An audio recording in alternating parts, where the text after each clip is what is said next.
Welcome to Murders, Mysteries, and More. As it's Spooktober and there's chills in the air, we're delving into the eerie world of vampire legends from the Scottish borders.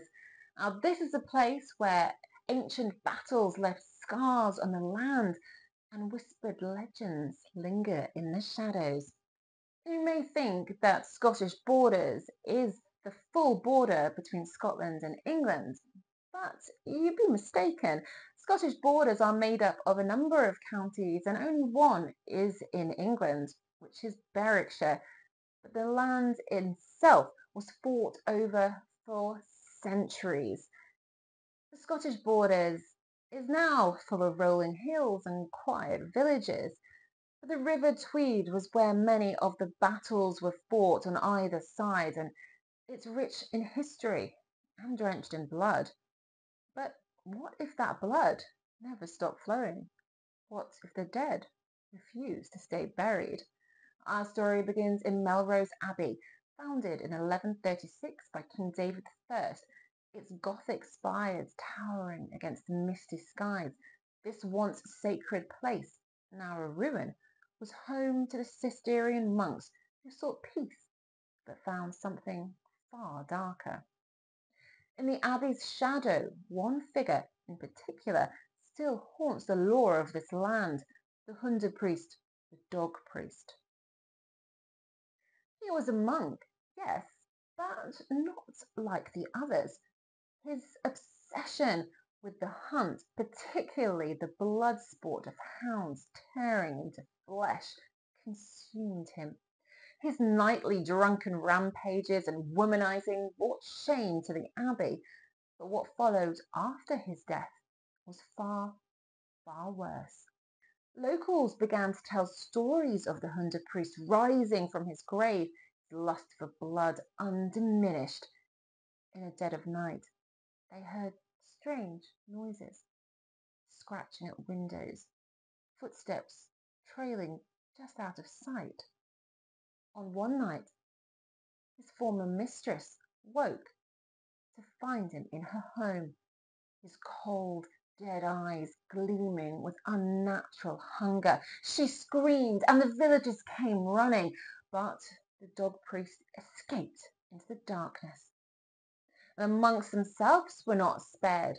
For weeks, the abbey was under siege by their own dead brother, who prowled the cloisters like a shadow, seeking vengeance. Desperate, the monks performed days of fasting and prayer before confronting the undead priest. When they finally struck him down, they exhumed his body, and according to the records of the time, they burnt his remains, scattering his ashes far and wide. Some say this was the only way to rid Melrose of his terror. But even now, nearly 900 years later, people still claim to hear his spectral hounds, their howls echoing through the misty graveyard at night. Could it be that the Hunter priest's restless spirit is not entirely gone? Our tale doesn't end there. Just as Melrose Abbey stands as a monument to Scotland's turbulent past, it also bears witness to another dark legend, the curse of William Black Douglas, Lord of Bloodshed. Born in 1323, Douglas was a fearsome warrior, leading his men with brutality.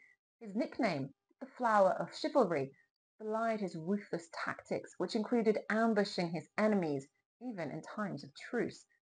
His life was one of bloodshed, and so, it seemed, was his death.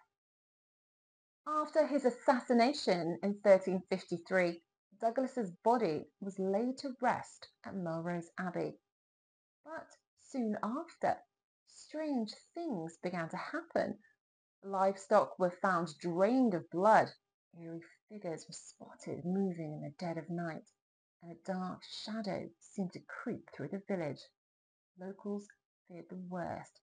Black Douglas had risen from the grave, cursed to walk the earth as a vampire. The villagers lived in terror, afraid to venture out after dark. Eventually, they turned to William de Lothian, a priest known for his knowledge of the occult, to save them. Armed with relics and prayers, de Lothian led a group of brave men to the abbey. There, they exhumed Douglas's body and found it in perfect condition, preserved as if death had never touched him. It was a sign, proof, they believed, that Douglas had indeed become a creature of the night. With trembling hands, they drove a stake through his heart and buried him deep beneath the earth. But was it enough? Even today, locals whisper of shadows seen near the abbey ruins, and those who dare to walk the paths alone at night claim to hear footsteps following close behind. As we journey eastward through the borders, we arrive at the coastal town of Berwick-upon-Tweed, where another chilling tale unfolds. This story comes from the 12th century, recorded by the historian William of Newburgh during the reign of Richard the Lionheart. The town was gripped by plague, its street filled with the dead. But one man, a wealthy merchant, would not stay in his grave. In life, this man was well respected, known for his piety and generosity. But in death, a dark truth emerged. The merchant had led a life of sin, hidden beneath the surface of respectability. Denied burial in consecrated ground, his soul found no peace. Soon after, rumours began to spread that the merchant had returned from the grave, his spirit wreaking havoc upon the town. At night, villagers reported seeing him dashing through the streets, a pack of spectral hounds at his heels. "Until my body is burnt," he cried, "you folk of Berwick shall have no peace."